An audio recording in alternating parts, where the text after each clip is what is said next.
Dragon's Dogma 2 is the sequel to Dragon's Dogma 1. It was a cult classic, you know. I had friends who loved the game, and people have been screeching about wanting a sequel for the past decade or so. And now that it's out, the reception is...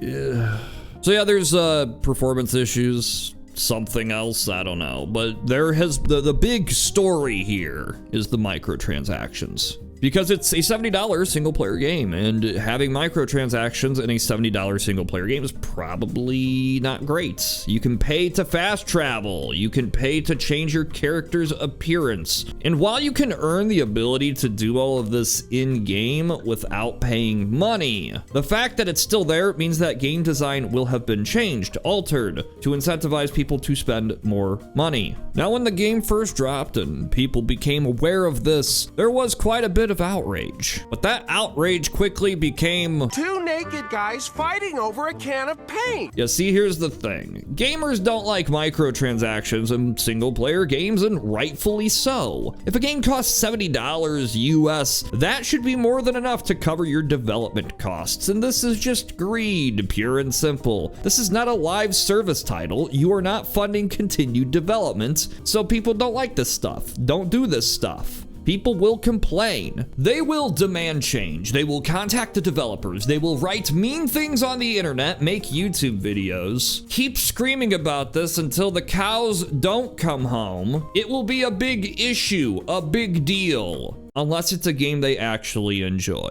And if the gamers enjoy it, well then we can't complain about that, can we? If you complain then about these practices, then you're entitled. Then everybody just tells you, if you don't like the microtransactions, don't pay for them.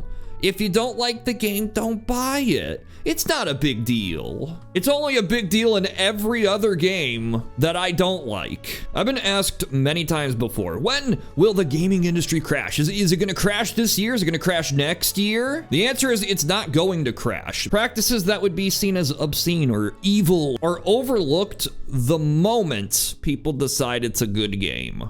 People talk about this a lot when it comes to Nintendo. Like, Nintendo does a ton of shady things, but they make fun games, so we gotta love them. But you don't hear about this as much when it's games like this. Games for the gamers, the hardcore gamers. Then the excuses will start pouring in. I know I'm generalizing here. There are many unhappy Dragon's Dogma 2 fans out there. There are a lot of people complaining about the microtransactions in this game, but there's also a lot of people coming to the defense of Capcom and attacking people complaining about microtransactions. I should make it clear, I don't really care that much about these microtransactions. I've played Assassin's Creed games with way worse microtransactions than this and enjoyed those games. I just find the hypocrisy, hypocritical. I guess I'm just complaining about people complaining about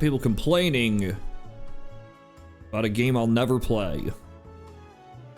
Don't you love video games? Thank you to all of these people for being channel members of my YouTube channel. You got Quick Bread. You got Gum Ass. BZT.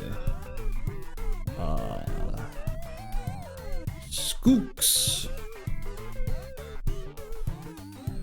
Yeah. Thanks. Thanks for giving me money. Woohoo. Yeah. All you people. All of ya, yeah. There's a lot of ya. This takes a while. I gotta kind of speed this up. Okay, I'm gonna speed this up. Yeah, hoo-hoo, hoo-hoo. Yeah.